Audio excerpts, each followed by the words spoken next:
And welcome to EV Owners Lounge, episode 10. And with me today is Jim Starling. I think he has another AKA, which is definitely not a guru, and probably other names as well. But I'll let Jim introduce himself, and then we'll talk about 2025. Hello, everyone. Hi, Mark. I'm Jim Starling. Yeah, I'm on YouTube as Definitely Not a Guru. I do lots of varied content on there, lots of car leasing content. I've got two EVs myself, and I've actually got three this week. So I've just had the MG Cyberster delivered for review. Oh, wow. So yeah, looking forward to that. As is my 7-year-old son, by the way. And you'll also find me on various other internet type things. I co-host the Charging Status EV podcast with my good chum Alex Lowe. Good, fantastic. So MG Cyberster, that must. I will probably struggle to get in it. I've seen it many times, but I've never, because it was in public. I never wanted to try to get in it just in case I embarrass myself. But so we wanted to talk. So with Alex, which was the previous one last month, we did a little bit of a review of 2024, and I thought it'd be a good idea to kind of look forward to 2025.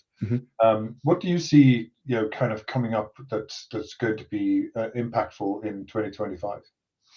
I think the interesting thing will be to see what the government decides to do. Obviously, there's some sort of consultation at the moment over the ZEV mandate, and I'd like to see what actions come on the back of that. Lots of manufacturers are asking for financial incentives for people to get into EVs. I don't think that's the right way to do it. I think if they say here's £5,000 off a new EV, I think the prices will go up. I think the manufacturers will just swallow it in margin. So instead, I'd like to see maybe the government being a bit cuter with this kind of stuff.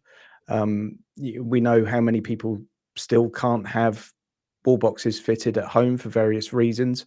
So I think the government probably needs to put some pressure on landlords to stop them blocking tenants and leaseholders from installing them themselves where possible. And also, local councils that are currently blocking planning permission for pavement gullies and things to be put in for no apparent reason. When you've got this mandate from the government to get everyone into an EV, then surely every part of the government needs to be trying to help that. So I think there are some really practical things they could do that would get people into an EV more than just saying, here's £5,000 off a new one. I mean, so much of the UK car buying public buy used cars. And I personally know people and constantly get comments and messages from people saying, I'd love an EV, but I live in a flat and the landlord won't let me have a charger, etc. So I think it'll be interesting to see what comes of it and whether they'll take the easy route of just saying, oh, here's some money, or they actually do something that perhaps will leave a bit more of a lasting impression.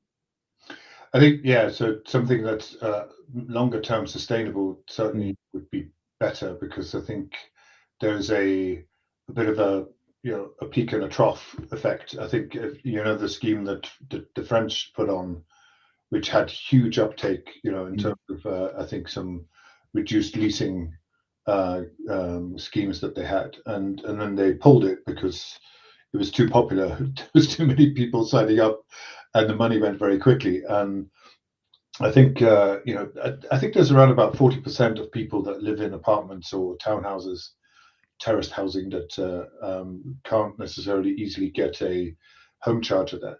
It's actually one of the reasons Mobile Array EV exists. Yeah, sure. We obviously, if you do have a driveway or you are a business nearby and you want to share the charger with your community, that's what we do, right? I think with a lot of the EVs that are coming out, even some of the small cars are now 200, 250 miles on a charge. We're talking, longer ranges than, being able to charge near home or at home. It becomes very important because, like people that are driving fossil fuels, you want to stay away from, expensive motorway services, and you want to charge, the cheapest way to refuel the car. and the best way to do that is to go to sleep and charge your car overnight. Yeah. That's the best way. So it's I'm a little bit concerned about some of the things that are going on in the US. There's all the incentives for EVs, the targets have been taken away with executive orders in a matter of a few hours. Mm-hmm. And obviously that's not going to happen here, hopefully. But and I think the Labour government have got committed to the electrification and continuing that. But I think there needs to be a more balanced view of that could be done more sustainably. And I think you're right. Just giving cash incentives is only a short term measure, because you can't do it longer term, because it's not affordable. So what other things do you think is going to happen in 2025 that will impact us more? Well, I would certainly hope. I mean, hope's more than think, maybe, but I would hope that there's more kind of education and more fight against some of the nonsense that you see in the mainstream. I mean, I've got two EVs personally, but I don't have a problem with people driving what suits them and their particular use case. I'm not going to demonize anyone for driving around in a petrol car or a diesel car or anything like that. And I always try to, in any of my content, is deliver balance and sort of an understanding point of view, rather than saying you need to do this or else. But I think there is still so much nonsense out there around EVs, and I can see why, because it's an easy click. If I made my YouTube channel about how much I despise EVs, I'd do very, very well from it, because it's populist, and you're just kind of adding dry wood to an already burning fire. I think there is this notion, and I don't make a habit of it, but I have listened to some of the more on the right, like Nigel Farage. I think he's had one or two from our EV world as guests on his show, and he tries to have a bit of a balance, but he is a firm believer, I think, along with a lot of others that are creating or furthering these myths, that being forced down this path, which of net zero and all the costs of that, when we have a cost of living crisis, and prices are going up everywhere. And I think there's not a natural reaction, but there's a human reaction to being forced down something. Yeah. And there's always going to be people that will not want to be forced down something. And I think that's, so I think if you can let the facts speak for themselves, rather than having mandates that say we need to reach this by this, by this, by this, and you won't get the manufacturers complaining, which I think we discussed before we went live, because they're hurting, or at least some of the traditional manufacturers are hurting. I think that's something that there needs to be a balance between the nanny state and forcing targets, which there's going to be a section of people that will just viscerally react against the target. But if you don't set goals, it's just whether you force those goals on people, and I think that's the difference, right? So I think incentives to help the charging infrastructure, to help the 40% of people that can't have a home charger. I think having cheaper, smaller cars, which I think, I'm looking at the list of cars that are coming out in 2025. There's definitely a cheaper variation. So I think the Fiat Grande Panda is 22,000 as estimate, right? It's kind of funky looking. Not my thing, but it's funky. Yeah. The Insta, which is slightly more expensive, 23,000. Those. So there's going to be, I think, some other smaller ranges still coming out. The Renault 4, which I think is it's estimated between 28 and 35,000, which is going to be expensive. They're still not quite the the cheap alternative, but as you say, the alternative is actually used car, right? Yeah, which there's tons of value in that market, and there will be for some time. I mean, one of those arguments often used is that it's for the rich, or it's for the middle class, and blah blah blah. But you can go and buy an EV for £2,000, and I mean, if you look at something like a Renault Zoe, probably for £5,000 you can get something that's got plenty of life left in it, with a really decent range. That's actually not too bad a car. Yeah. And there are options out there. I think you touched on the point previously, but when people just back away when they feel like something's being forced upon them. And I firmly believe that if the messaging had been different at the start, and if they did a bit more education around EVs and got people driving EVs, I honestly think we would have more people in EVs now than we do with this, because I personally think the carrot always works better than the stick. But yeah, some of these new cars coming to market are fantastic, much smaller cars. I mean, there are companies that have been guilty of just putting out, the mid-size SUVs. Ford, for example, have taken away the Fiesta and replaced it with, well, not replaced it, but they've given us 3 mid-size SUVs. And it'd be great to see like an electric Fiesta or something similar. And these are cars that have sold in huge numbers across the UK and Europe for years, and it's just now that we're starting to see them. And if we're getting real world range of, a couple of 100 miles or 150 miles in the real world, even, that should be more than adequate for some of those smaller cars. Yeah, no, I'm looking at the Volkswagen ID2, which is an example of, like a Fiesta type car, right? So the Polo equivalent, or even the Golf, it's somewhere in between. Looking at it, yeah. But it's it actually says that this will be the smallest model that Volkswagen have, and it's gone back to conservative styling, a good build quality, which is what Volkswagen are well known for, right? And so it's going back to some of that, which apparently the ID3 lacked. So, it's 22,000, or estimated to be 22,000, with a range of almost 300 miles. WLTP, of course, but yeah, and that's pretty good. That's something that would really appeal if you bought a new car. But as you say, you can buy I remember seeing a Jaguar I-Pace for 20 or 19,000. Yeah, and that's got a pretty decent sized battery. And I think the other thing is that I think people are they're afraid of 2 things, from what I can tell. And you can tell me if you agree or not. One is the tech is constantly changing.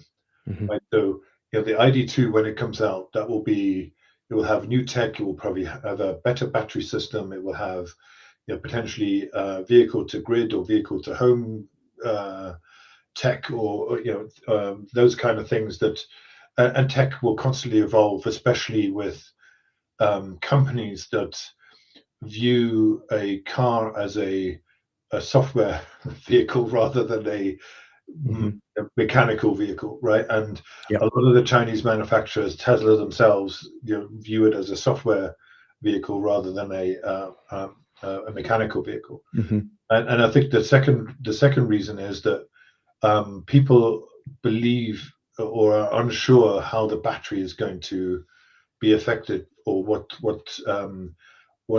quality it still has after being a used car. And there are many ways of measuring that these days. And often the cars tell you themselves. But I think because people have experience with these, right? The batteries disappear. I have an iPad. I have no idea how old it is. Probably 10 years old. It doesn't even start anymore. Right? The battery is completely gone. But the batteries in an electric vehicle are made up of hundreds, if not thousands, of cells, and it's a completely different technology. And the battery level just doesn't drop as much. You know, Hmm. we have reports from, you know, the people that bought early Teslas, and they still have, you know, 10 years old. They have battery life that basically still goes to 85%, which Yep. after 10 years, you know, your diesel engine will probably work quite well, but not everything else around it. Um, as I know, because I have an old diesel for my horses. So, Hmm. what do you think the reasons or things you should look out for when, and or the myths that exist when buying a used EV?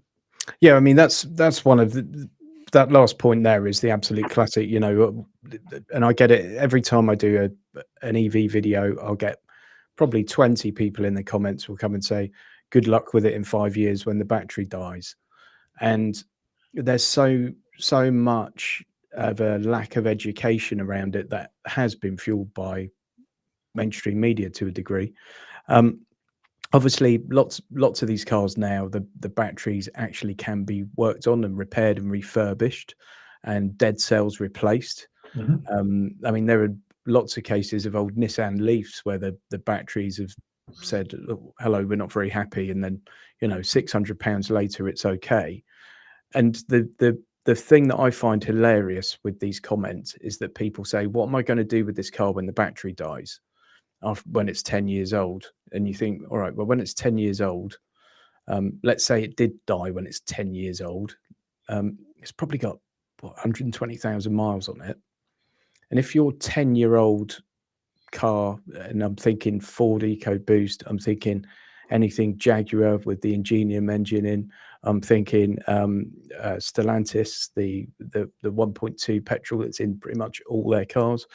If any of those get to 120,000 miles, you've done very well, and you should buy yourself a lottery ticket. And if the engine blew up on it at that point, would you replace the engine, or would you replace the car? Because to me, it's a car that's then scrap value or secondhand. And again, there will be secondhand battery packs available should you so wish. But we get to the point now where, you know, any cars that have a limited shelf life. Now, someone I used to use regularly for taxiing to Heathrow and stuff was one of the first private hire companies that bought Tesla Model S's when they first came out. Yeah. And he had the first one in Europe that got to 400,000 miles because it was used literally day and night every day. They had 3 drivers on it. I think I know the guy who you're talking about. He had two, right? He bought two and he alternated them. He had about, I think he had about 10 Oh, actually did at he? one point, but I think he started off with a couple, um, and they were only ever supercharged, because at the time it was free supercharging, and they were just going to Heathrow and back from where I live, just outside Bournemouth. And Tesla actually asked for it back so they could inspect it, and they gave him a new one whilst they were inspecting this one. And in the end, said, "Actually, we'd like to keep this one. Would you like to keep that?" And he said, "Yes, please." So, but you know, 400,000 miles on the original battery, and I Yeah, think it was at something like 77% yeah, after 400,000 miles. You think it's never had a clutch, it's never had a gearbox, it's never had an oil change. yeah. It's. I mean, it doesn't need those things, but yes, No, exactly, but that's the point. It doesn't need those things. It doesn't have all those moving parts that will fail, that yeah, would have failed multiple times in your internal combustion engine car. yeah, and it's very impressive. I think I remember reading an article of a private hire taxi driver who had um, these two Tesla S's with very high mileage Mhm. and supercharged them all. Maybe it's the same guy. I don't know, but it's very yes, and that's those are examples. But I know ordinary people. I think Jill Noel has a high mileage, you know, car, and her battery is still pretty good. So there's plenty of examples. The problem is obviously with this being new tech and new to the, you don't have, you know, a word of mouth, everybody knowing that this is how, you know, these vehicles age, right? Mhm. And as you rightly say, you can probably, in the same way as you can replace an engine in a fossil fuel car, you can replace a battery. Yep. uh, I would actually argue that when the time comes, because this is apparently not apparently, this is quite common in China, where they have battery swap stations. So you actually go in, and instead of waiting for 4 hours or an hour to go and supercharge your vehicle, you go in and 10 minutes later you drive out with a different battery that's fully charged. And these battery change stations are quite popular in China. And I know this is going to sound a little bit Jetson future, but at some point there's going to be vertical takeoff personal vehicles as well. I think eVolt, eTolt. I can never remember the acronym. And those are going to have battery swaps as well, right? They're going to just sit there and charge. So I think as time moves forward, how we transport ourselves also will change. I think there was. I remember 5 years ago, everybody thought that people were going to, not buy their cars anymore. They were going to basically do zip cars, right? The zip card leasing arrangements and gig paying use of electric vehicles or vehicles. Wasn't specific to electric, but that never happened. I think there is still a element of people wanting to own or have a feeling of ownership of their vehicle. Right? I think they misunderstood the emotional connection that people have with their personal transport. So yeah, I think if you're financially minded, still it makes all the sense in the world to only ever lease a new car and to buy used cars, and probably not to do it the other way around. And I think that makes a ton of sense, particularly with leasing prices as they are at the moment. I mean, at the end of this year, in December or possibly January 26, is going to be a fantastic time to get yourself an ID Buzz, because not December just gone, but the previous one, you could pick up an ID Buzz on a 2-year lease. It had to be a 2-year lease. They were nearly all white, but they had, I think, 800 or 1,000 in the market that all went out that month. And of course, they will all return to the market via auctions and what have you in December or January 26. And I mean, the people that leased one at that point have probably paid about 9,000 quid for the first 2 years. During the first 2 years, the car's probably depreciated by 20,000. And when 1,000 of them all hit the used market, you'll probably find it's depreciated by another 5,000. So, and there are countless examples of that I could give that really. I mean, I think that's the other thing people have a problem with, EVs, especially those that have bought new and were early adopters, right? Because the depreciation from new on EVs is even bigger than if you just buy new, fossil. There's always big depreciation as soon as you drive it off the lot, but and there has obviously been a bit of an adjustment. Tesla's dropped their prices.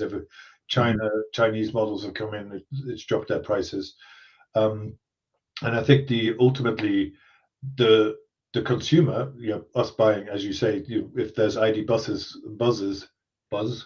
coming arriving, it will depreciate some more, and that's all good for us. And I do hope that they don't slap huge tariffs on Chinese imports like the EU has, and what looks like the US. Well, the US. I have a lot of friends and colleagues in the US, and they don't really see Chinese models there. Whereas if you go to Germany, BYD adverts are everywhere in Berlin, right? And big, huge posters and adverts everywhere, and sponsorship of football teams and so on. They're making big inroads. I think all of that will change, because really what Trump wants is for them to go and build a factory in South Carolina or somewhere. And I'm sure that they will at some point. I think right now they prefer to build them in Mexico or Canada, but I think that's going to change because he wants them to actually be in. So, for example, I think I always remember Mercedes has a big manufacturing plant for Mercedes USA in Mexico. The reason I know this is because you can tell in terms of build quality. When you Mhm. buy a Mercedes, because I lived in the States for 12 years, Mhm. when you buy a Mercedes, you can tell whether it was built in Mexico or it was built in Germany Right. Okay. because of the build quality. So, but yeah, no, I think the market will change so that it will drive more people to this more naturally, because I think Trump on that side of the Atlantic is going to remove all of the targets, and I don't know what Elon's strategy is. I'm sure nobody knows, but Mm. because he's supporting somebody that's somewhat opposite to the goals of the industry that is making Elon Musk money. Yeah.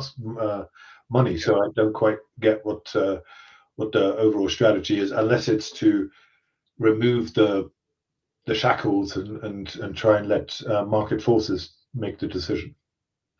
Yeah, but which I think can be the only possible reason, can't it?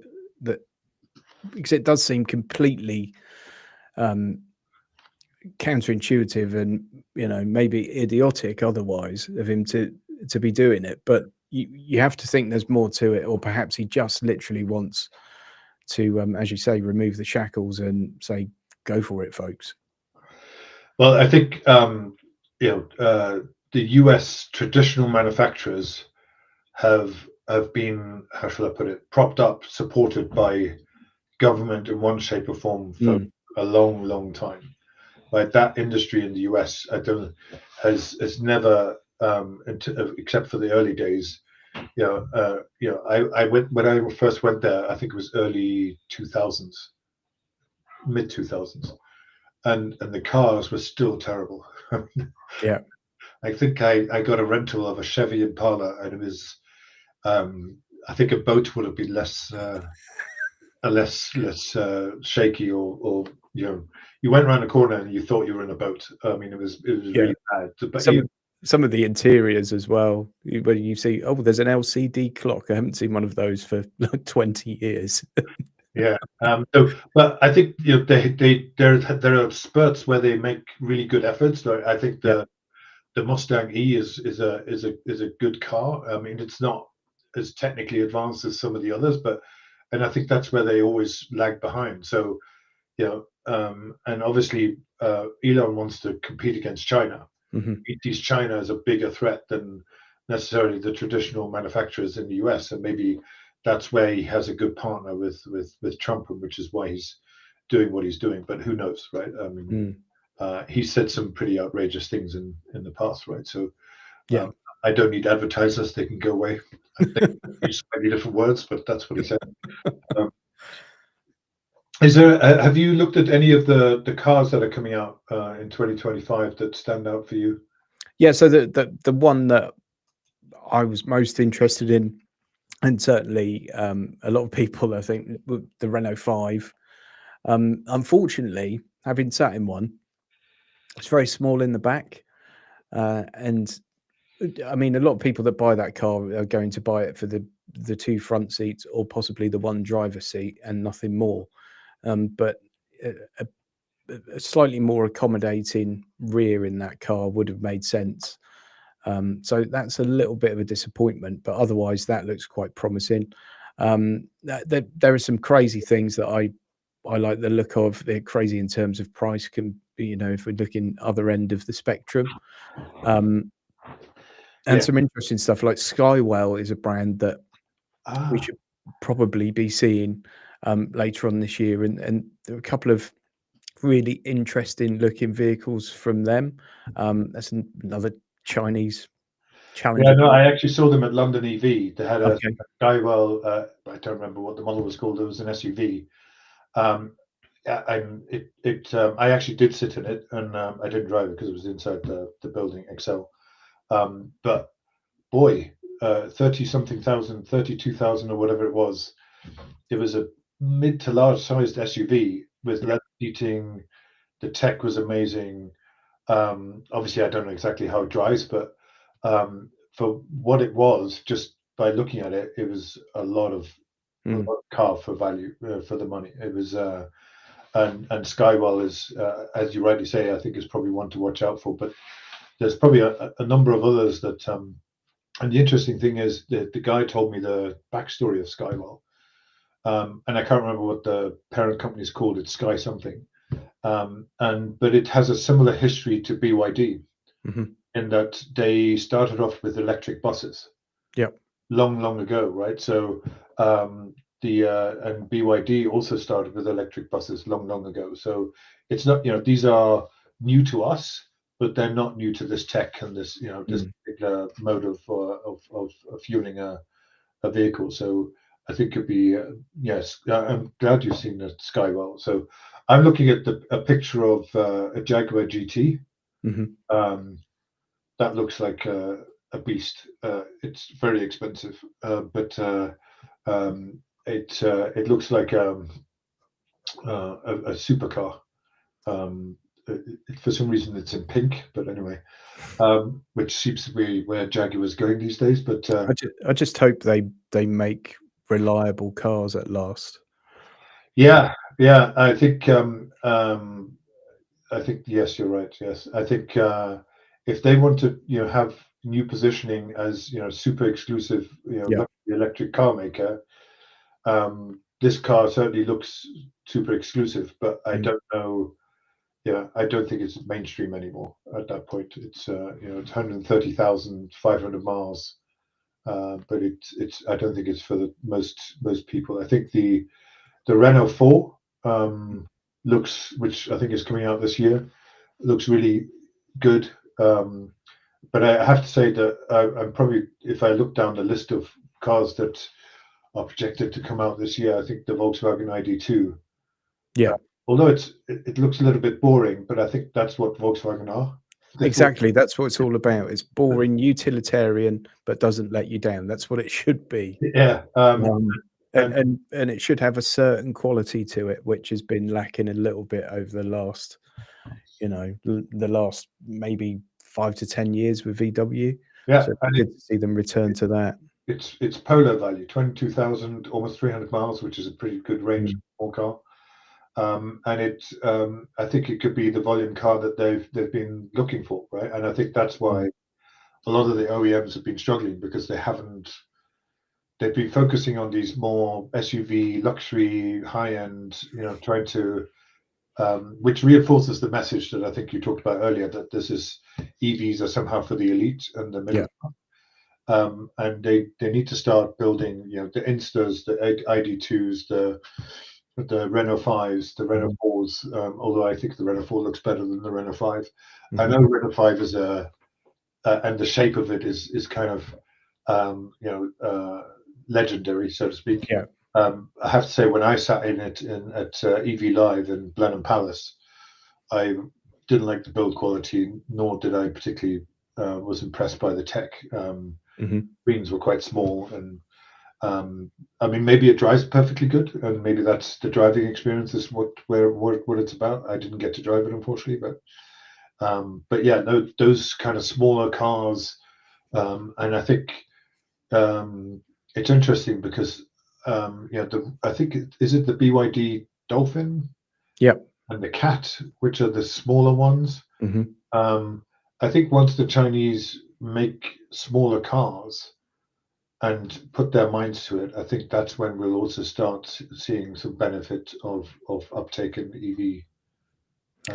Which there are lots available in China right now. I mean, the Dacia Spring was originally, well, it's a rebadged Chinese car, isn't it? Is it? But over there it was £6,000, I think, or 5. And I think that's the biggest challenge now, especially with some of the European tariffs and things, is that by the time we get these cars, they're not quite the bargain they should be. The BYD Seal, in China is, I think, sub 20 grand. Yeah. And then we get it here and it's 45. Yeah. That's a brilliant car, and it really does compete with the Tesla Model 3. But when you could get the Tesla for £5,000 less. Yeah. I've actually spoken to a guy who had the Model 3 and a Seal, and he said the Seal was better. Yeah, see, I prefer the new Model 3 over the Seal, but the Seal's brilliant, and I prefer the look of the Seal. Yeah, it's yeah. I mean, I think but if they ever start manufacturing them within the region, right? So in the EU or within the US, not that the US is particularly hot on small cars, but I think that's when we'll start as the consumer seeing the benefit. And that they are building a European factory now, I believe. Yes, they are. Because I mean, I lived in Rome for my sins for a year, and almost, I think I had an X3 there. X3, BMW is considered a very large car. Yeah. Right, so to almost everybody there drives small cars. Small cars with significant panel damage. Yes, and those that drive little smart cars, right? Those which they park in odd ways, Yeah, and have the same death wish as the moped drivers. mopeds, yeah. And because they weave in and out as if they're a moped driver. The drivers are smart, but countries like that where, and I think this is the case in a lot of Southern European countries, they want smaller cars, right? Yeah. But when you look at Smart Car, who produce these smaller fossil fuel cars, they're not producing these smaller cars for electric, and maybe that's because the drivetrain for battery cars has to be a certain size. Yeah. Or they have to invent something themselves, rather than you reusing somebody or finding a third party electric drivetrain, right? So I had a guest once who refurbishes classic cars into electric, and he actually on the side sells his electric drivetrain to other manufacturers, because that's the main component that people need to have to make this work. And obviously, if you're looking at a little smart car, two-seater, you're looking at something like an AMI, which only goes to 30 miles an hour and 50-mile range, which for some people is perfectly fine, right? Yeah. But it's obviously not the same as a fossil fuel smart car who can run for a long time, and they have unfortunately higher speeds. But we've run out of time, Jim, believe it or not. So in fact, we're over time. So anything we can help you with that you want people to help you with, or anything you want to sell, advertise? YouTube, have them subscribe to your YouTube channel. Yeah. Head on over to YouTube. It's called Definitely Not a Guru. You'll get car leasing content. You'll get sort of Best Buy kind of stuff, car reviews, car news, all that kind of stuff. And go and check out the Charging Status EV podcast. Well, thank you very much, Jim. And if you guys want to help with the mass adoption of EVs for whatever reason, download the Mobile Array EV app, set yourself up as a host, and help your local community with the charging experience. It's very easy, and it's easy for them, and it's easy for you as a host. And we not only that, we give you a charger guarantee up to £3,000 should any damage happen to your charger. Nobody else has that, by the way. So, it took us 9 months to get there, but I'm very proud of it, so I have to mention it. If you have any questions, otherwise, just drop something in the comments afterwards, and we'll see you next time.